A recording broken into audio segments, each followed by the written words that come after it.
And welcome to Lyon for the grand final of the World Cup.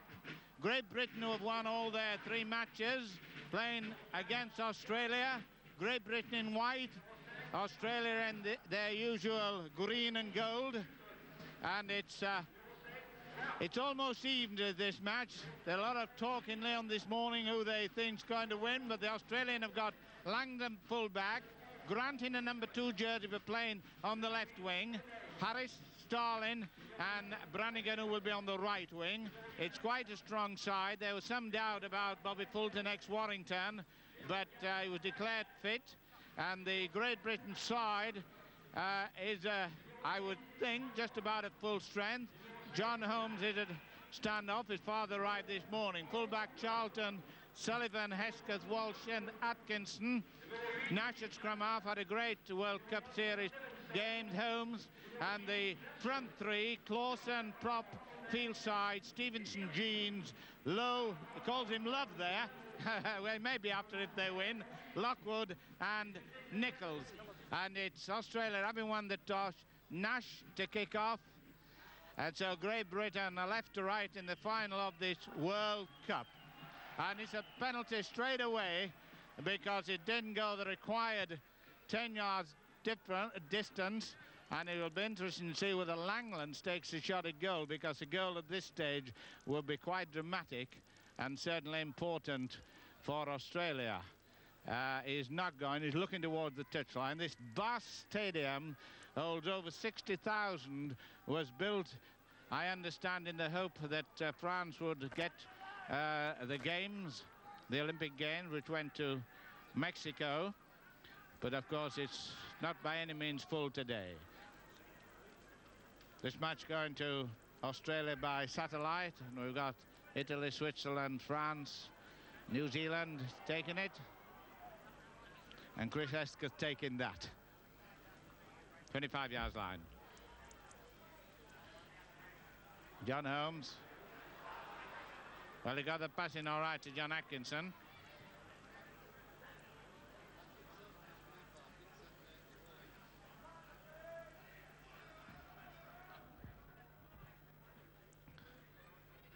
Will it run? Yeah, it runs very well by Nichols, George Nichols.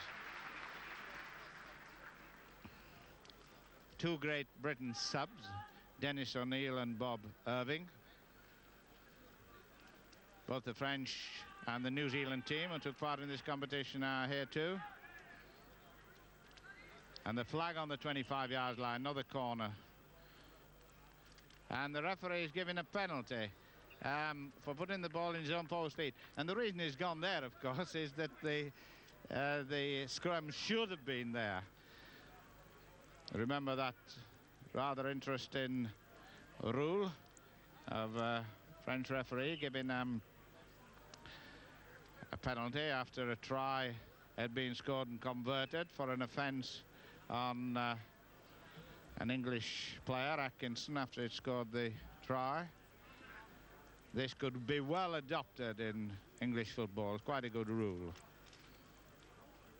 It did adopt, of course, in rugby union. I believe there was an incident the week after the one in France. So Terry Clawson to kick with 10 minutes gone in the first half, no score. And that's the first penalty to Great Britain. Clawson, if he's in the form that he was when he last played against Australia, that would be a pretty useful 2 points at this stage. Clawson, the leads prop forward. Kicks a goal, he gets plenty of height, and it's a goal. A goal, 2 points to 0 for Great Britain, the first score, and there's Terry Clawson, which will give him a lot of heart for his goal kicking.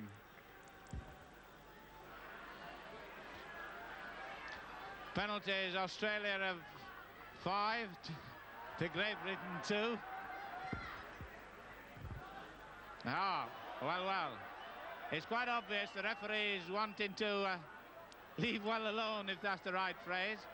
The forwards are beginning to go a bit strong.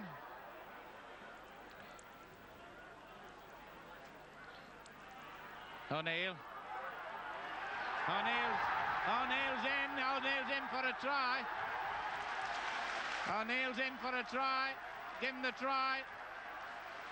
O'Neill went down the blind side.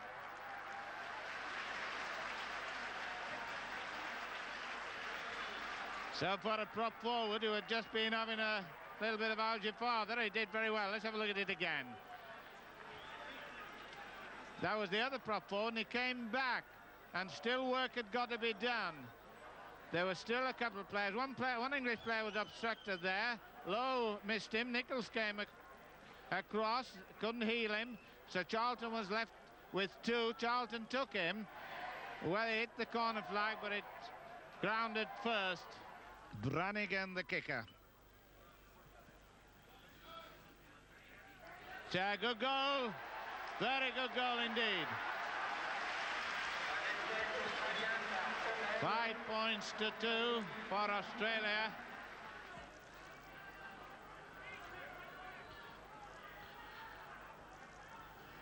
Hardebison with a dummy. I think Great Britain could well copy what the Australians are doing, trying to pinch the ball out when the tackle is made. O'Neill. 5 points to 2. Ward, the little short one. Oh, and a good try by Langland. What is the referee giving? He's not giving a try. He's giving a penalty for offside. Here it is. Let's have a look at this one. Now this kick came through, and Langland did a tremendous diving job. A wonderful thing, but Langland has hurt himself on the left. So he's going to do it again. We'll have a look at it again. Now Langland is one, remember. Did he get any start? Angles are very difficult. But he went, I think it was just offside, but he's going to do it again. Britain possession. Jeans. Lockwood. Only one try, the margin at the moment, with about 2 minutes to go to half-time. John Holmes to Phil Lowe. Every time Phil Lowe gets hold of the ball, there's always 4 or 5 fellows onto him. Gets a lot of punishment. Oh, I lost the ball. Brian Lockwood. Grant. Sullivan loose forward.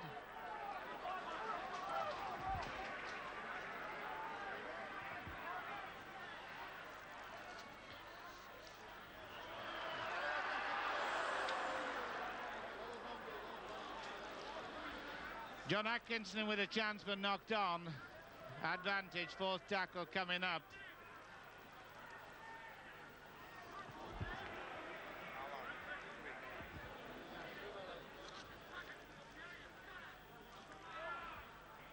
Owen Walters.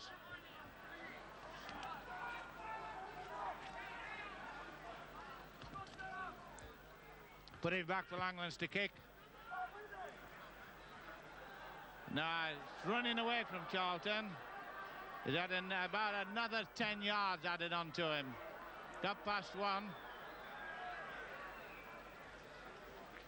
25 yards line.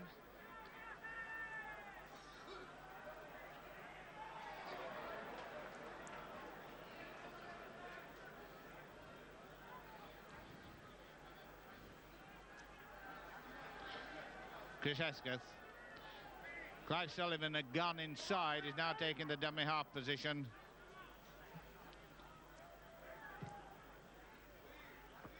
Now finding touch. Langland's quite sound.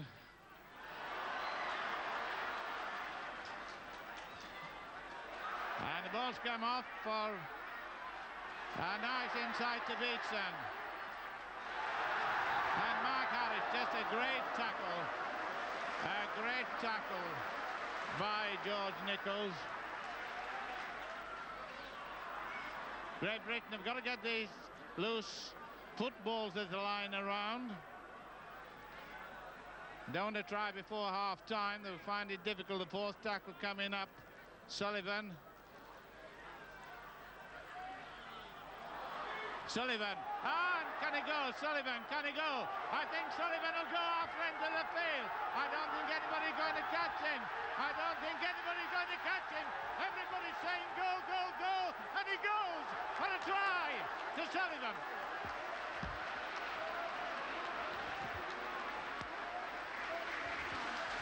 What a tremendous try. And he was dying after that.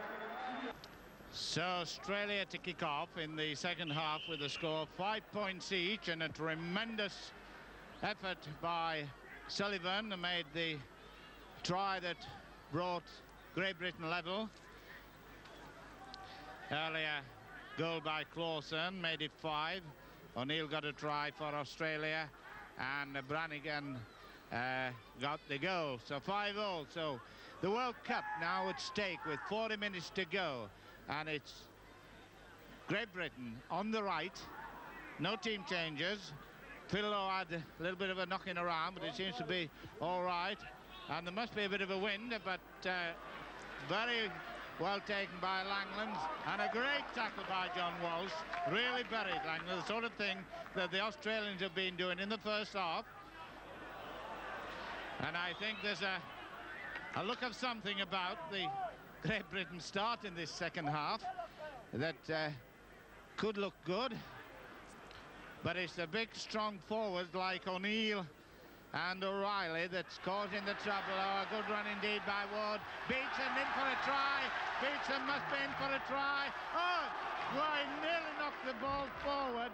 Mike Stevenson did a great job in chasing him and almost caused him to knock the ball out of his hands. Here it comes again, Dennis Ward. Dennis Ward, formerly with us, accelerated quickly between two players and then turned inside. Beetson. Now look at Stevenson, number 9. He chased and chased, didn't give up running. Then as he was going, he watched the ball go forward. He went up, but he scored again. So that just to the point when one thought that Great Britain were beginning to sense the occasion was such to really go to town. 10 points to 5. Australia 10, Great Britain 5. Nichols showing the ball well, and you are losing it. Number of times that Great Britain have lost the ball in possession.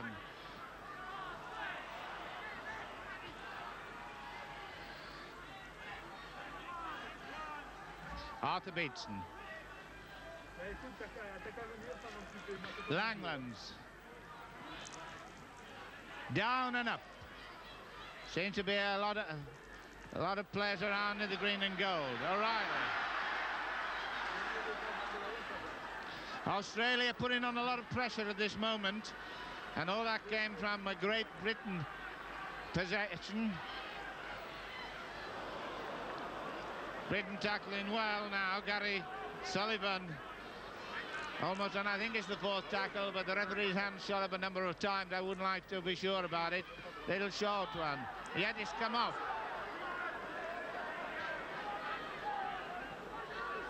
Going to try to barge in on his own.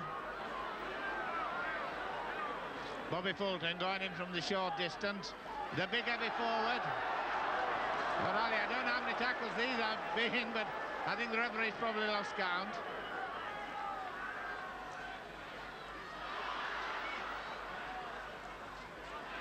And Langlands again, and Brannigan out.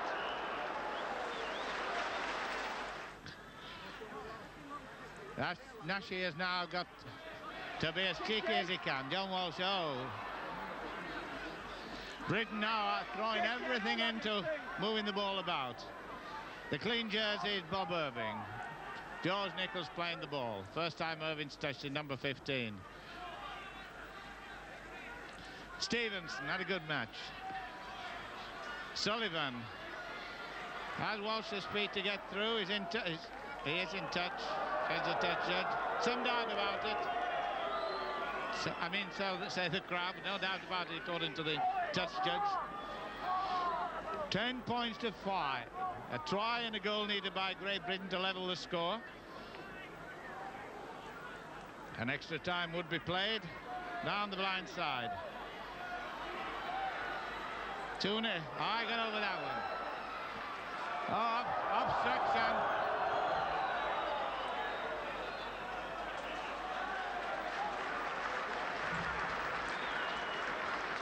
The position is right. John Atkinson obstructed. The position is right for some sort of a move. Can Great Britain do this? Still low.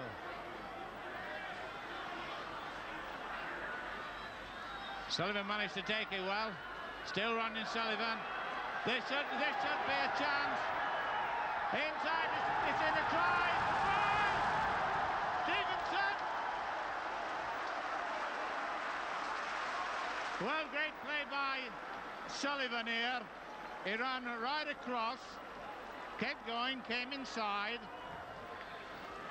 and he looked as if he had the defence beaten on his own, and then he gave a long one to Lockwood, and he was still there looking, and Lockwood cleverly turned inside, and the man who follows everything up in brilliant style, Stevenson, scores as he has done on this World Cup series, and it's on this goal kick now to make it a draw. And if it's a draw at the end of the 40 minutes, then it's 10 minutes each way, and if it's then a draw, it's Great Britain's Cup. But they've got to get level now. It's 10 points to 8. Australia 10, Great Britain 8. Clausen to kick, number 8. To go! 10-10. Australia 10, Great Britain 10 with 6 minutes to go.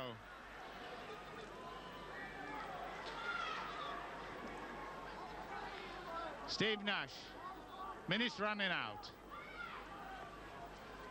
3 to go, but there is extra time, 10 minutes each way. Bob Irvin, fresh, should be used as much as he can. We've got the floodlights on in the stadium, the dark clouds and the rain coming down.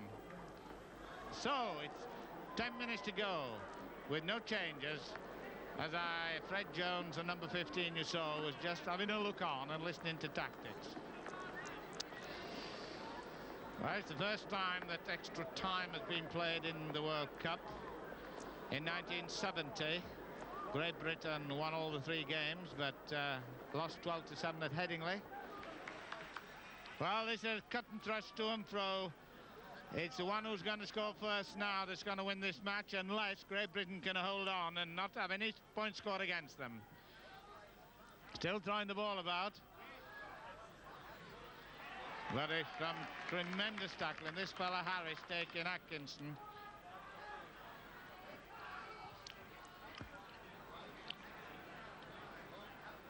John Walsh kicking to John Grant.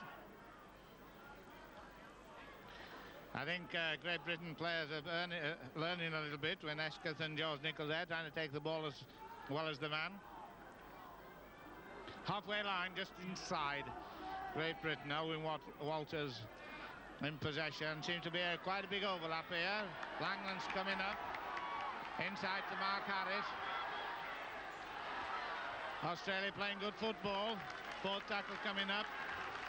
Gary Sullivan the man. Should cause no trouble, providing nobody drops it. Chris Esketh. Charlton had gone outside him if he could have seen him and got his pass in. Terry Clausen, 25-yard line.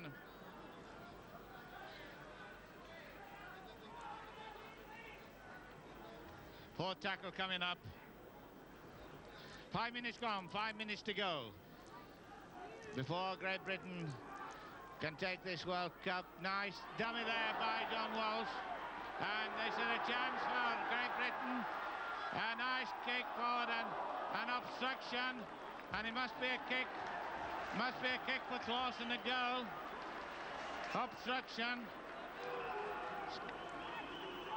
Terry Clausen leads as the whistles go up and down. Dawson, unperturbed, takes the kick. No goal. No goal. 10 points each. The score 10-10 with 1 minute to go. 10 points to Great Britain, 10 to Australia, and with the best scoring average, if 10-10, it will be Great Britain's trophy.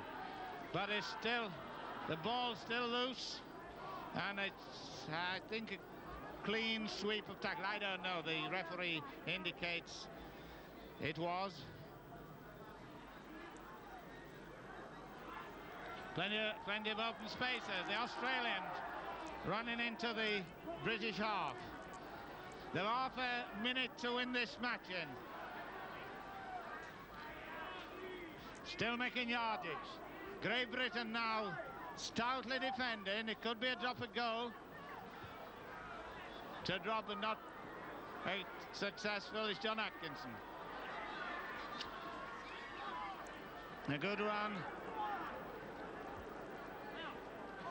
I think Harris is on his feet, and it is time. George Nichols. Bobby Fulton down on the ground, can't move. John Walsh inside to Atkinson. Outside Atkinson still running. Outside Atkinson still running. But down on the not running any longer. And it is time is up. And we've got, in fact, there's a half minute gone. It's 10 and a half. And on the field is the French trainer trying to get cramp out of Fulton. The referee doesn't seem to have looked at his watch yet. Might be doing now. And on the field is the French touch judge. French touch judge going on with the Australian trainer on, and Great Britain have won the World Cup by holding on 10 points all because of the better scoring average in this World Cup. Then Great Britain have taken from the holders Australia, and there's the Great Britain captain with the Australians having gone in completely. Nobody out here. Clive Sullivan. There's the Coupe du Monde as delighted Paul Charlton shows it, and up they're going to get. Sullivan on the back, and if they've got strength, I don't know whether they've got strength to do a lap of honour.